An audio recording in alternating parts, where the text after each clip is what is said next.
নমস্কাৰ মই মজিদ বন্ধুসকল লগতে চাওক আজি সন্ধিয়াৰ 7টা গুৰুত্বপূৰ্ণ খবৰ। প্ৰথমটো খবৰ, মোবাইলৰ কল সেটিংছক লৈ আহি গ'ল ডাঙৰ খবৰ। আপোনাৰ মোবাইলৰ কল সেটিংছ সলনি হৈছে নেকি? কিয় সলনি হৈছে কল সেটিংছ জানক আৰু এতিয়াই ঠিক কৰক। আপুনি এতিয়াই ঠিক কৰিব পাৰিব আপোনাৰ মোবাইলৰ কল সেটিংছ। আপোনাৰ মোবাইলৰ কল সেটিংছ সলনি হৈছে নেকি? কিয় সলনি হৈছে জানক আৰু এতিয়াই ঠিক কৰক। কল সেটিংছক লৈ আহি গ'ল ডাঙৰ খবৰ। কল সেটিংছ সলনিৰ পাছতে হাহাকাৰ লাগিছে লাখ লাখ মোবাইল ব্যৱহাৰকাৰীৰ মাজত। কিয় সলনি হৈছে চাওঁ আহক। গুগলে ইউজাৰ ইণ্টাৰফেচ আপডেট কৰাৰ বাবে সলনি হৈছে কল সেটিংছ। আৰু আপুনি আপোনাৰ মোবাইলৰ সেটিংছত গৈ ঠিক কৰিব পাৰিব এই কল সেটিংছ। পৰৱৰ্তী খবৰ, আৰছাদ মাদানীয়ে অসমৰ মুখ্যমন্ত্ৰীক বৰখাস্ত কৰিব নোৱাৰে। জমিয়ত উলামায়ে হিন্দক এইবাৰ বুঢ়া আঙুলি দেখুৱালে মুখ্যমন্ত্ৰী হিমন্ত বিশ্ব শৰ্মাই। মুখ্যমন্ত্ৰীগৰাকীয়ে কয় যে মুখ্যমন্ত্ৰীক বৰখাস্ত কৰাৰ সিদ্ধান্ত অসমৰ ৰাইজে ল'ব। জমিয়ত উলামায়ে হিন্দক ঠেংগা মুখ্যমন্ত্ৰী হিমন্ত বিশ্ব শৰ্মাৰ। মুখ্যমন্ত্ৰীগৰাকীয়ে কয় যে মই আনুষ্ঠানিকভাৱে বুঢ়া আঙুলি দেখুৱাইছোঁ জমিয়ত উলামায়ে হিন্দক। মুখ্যমন্ত্ৰীক বৰখাস্ত কৰাৰ সিদ্ধান্ত অসমৰ ৰাইজে ল'ব। মাদানীয়ে অসমৰ মুখ্যমন্ত্ৰীক বৰখাস্ত কৰিব নোৱাৰে। মই পাৰিলে মাদানীকো বাংলাদেশলৈ পঠিয়াই দিম। মই জমিয়তক কেয়াৰ নকৰোঁ। কংগ্ৰেছৰ বি টিম জমিয়ত। অসমৰ মুখ্যমন্ত্ৰী অসমৰ ৰাইজে বনাব, জমিয়তে নহয়। কংগ্ৰেছ অচিনাকি মানুহৰ চৰ্দাৰ। অচিনাকি মানুহক প্ৰতিনিধিত্ব কৰে কংগ্ৰেছে। এই মন্তব্য ৰাজ্যৰ মুখ্যমন্ত্ৰী হিমন্ত বিশ্ব শৰ্মাৰ। পৰৱৰ্তী খবৰ, অনিল আম্বানীৰ ঘৰত CBIৰ ৰেড। অনিল আম্বানীৰ লগতে দেশৰ বিভিন্ন প্ৰান্তত CBIৰ অভিযান। 17,000 কোটি টকাৰ প্ৰবঞ্চনা সন্দৰ্ভত দেশজুৰি চলিছে CBI অভিযান। অনিল আম্বানীৰ ঘৰৰ লগতে বিভিন্ন স্থানত CBIৰ ৰেড। পুৱা 7 বজাৰ পৰাই অনিল আম্বানীৰ আৱাসত CBIৰ অভিযান। 17,000 কোটি টকাৰ বেংক লোনৰ প্ৰবঞ্চনা সন্দৰ্ভত CBIৰ ৰেড। CBIৰ 8জনীয়া এটা দলে চলাইছে এই অভিযান। অনিল আম্বানীৰ ঘৰৰ লগতে অন্য স্থানতো চলি আছে অভিযান। আৰু অনিল আম্বানীৰ ঘৰৰ লগতে দেশৰ বিভিন্ন প্ৰান্তত এই 17,000 কোটি টকাৰ বেংক জালিয়াতি সন্দৰ্ভত CBIয়ে ৰেড কৰিছে আৰু CBIয়ে অভিযান চলাই আছে। দৰ্শকসকল আৰু বহুতো গুৰুত্বপূৰ্ণ খবৰ আছে।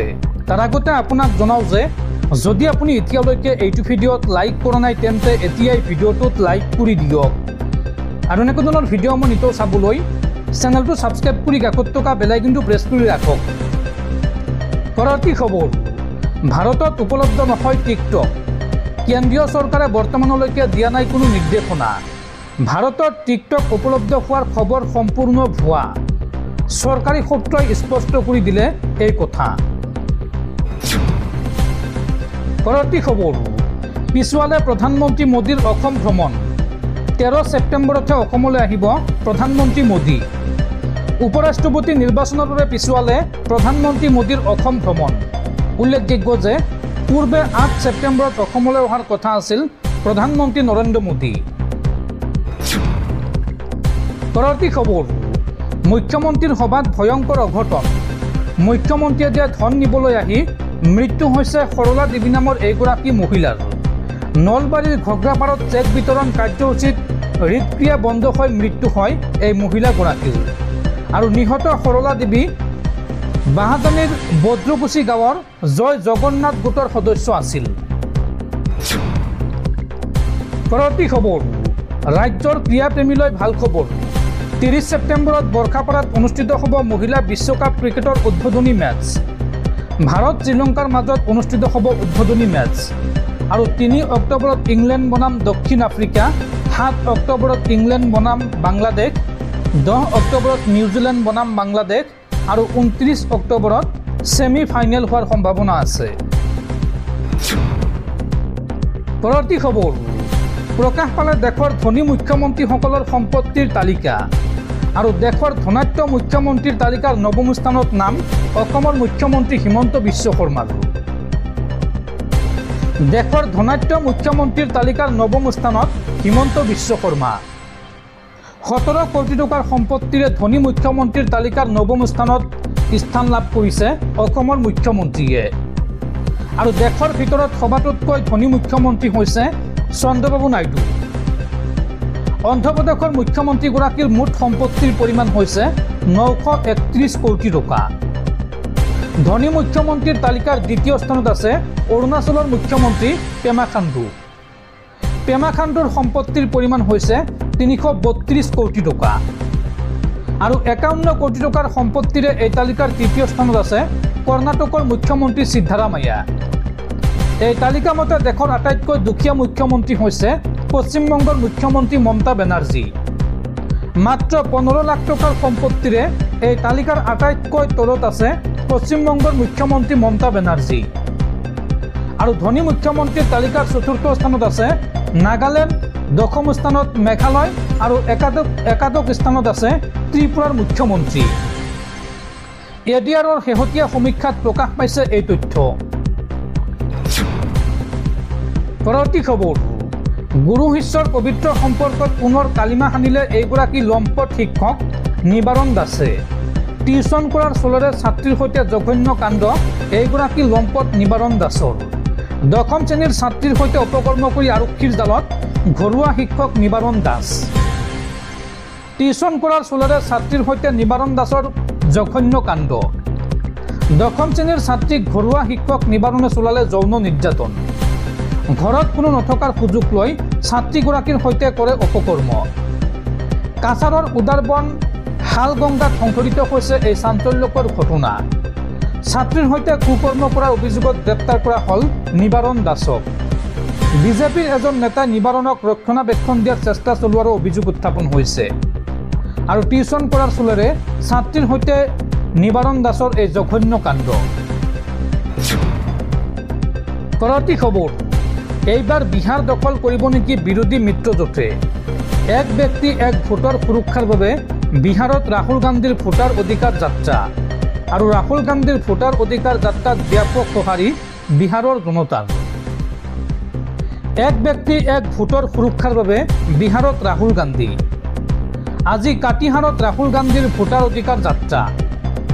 বিহাৰৰ সাসাৰামৰ পৰা ভোটাৰ অধিকাৰ যাত্ৰা আৰম্ভ কৰিছিল ৰাহুল গান্ধীয়ে।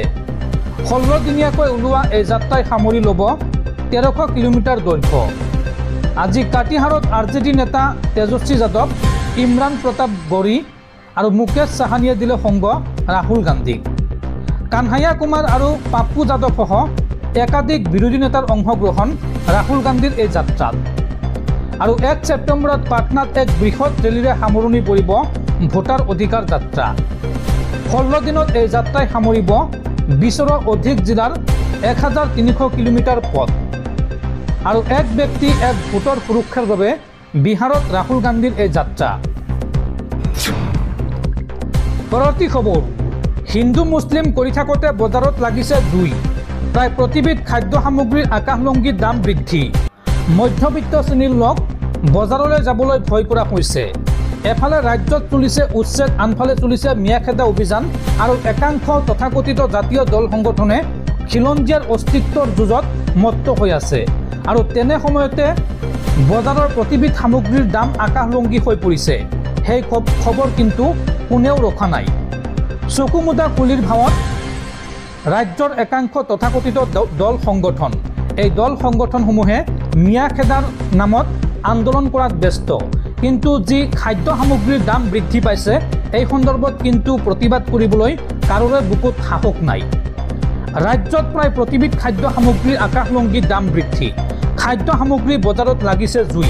ইপিনে চৰকাৰ আছে শুই। ইমানৰ পিছতো নিৰ্লিপ্ত ৰাজ্যৰ যোগান বিভাগ। প্ৰতিবিধ খাদ্য সামগ্ৰীৰ দাম বৃদ্ধি পাইছে। এই সন্দৰ্ভত আপোনাৰ প্ৰতিক্ৰিয়া কি? আপোনাৰ অঞ্চলতো দাম বৃদ্ধি পাইছে নেকি? কমেণ্টত জনাওক আপুনি। পৰৱৰ্তী খবৰ, কৰ্ণাটকৰ কংগ্ৰেছী বিধায়ক কে.চি. বীৰেন্দ্ৰক গ্ৰেপ্তাৰ। গেংটকৰ পৰা গ্ৰেপ্তাৰ কৰা হৈছে বিধায়ক কে.চি. বীৰেন্দ্ৰক। ইডিয়ে গ্ৰেপ্তাৰ কৰিছে বিধায়কগৰাকীক। অবৈধ অনলাইন বেটিং এপ চলোৱাৰ অভিযোগত ইডিয়ে গ্ৰেপ্তাৰ কৰিছে বিধায়ক কে.চি. বীৰেন্দ্ৰক। দেশত অনলাইন গেমিং বিল গৃহীত হোৱাৰ পাছতে অভিযান চলাইছে ইডিয়ে।